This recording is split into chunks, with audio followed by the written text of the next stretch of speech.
இந்த அதிமுகவுக்கும் இந்த பாரதிய ஜனதாவிற்கும் இந்த பிராமண சமுதாயம் இந்த எலெக்ஷனில் ஒரு தக்க பாடம் புகட்டியே ஆக வேண்டும்.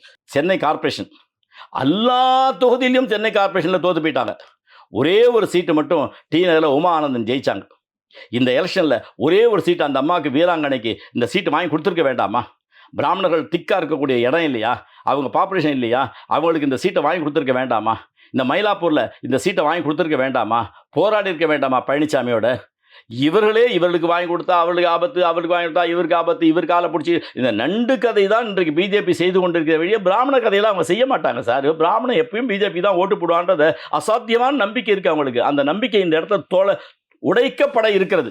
நான் சொல்கிறேன், கிட்டத்தட்ட 50 ஆண்டுகளுக்கு மேலாக சங்கத்தோடு பயணித்தவன், என்னை விட இன்றைக்கி ஒரு வீரமான இந்து யாருக்குமே தேவையில்லை. நானே எனக்கு சான்றிதழ் கொடுத்துக் கொள்கிறேன். ஆனால் இந்த தடவை பிஜேபிக்கு ஒரு தக்க பாடம் புகட்டி ஆக வேண்டும். ஏன்னா அவங்க ஜாதி ரீதியாக அவங்க டீல் பண்ணுறாங்க சார். கட்சியை தேவையில்லை சார்.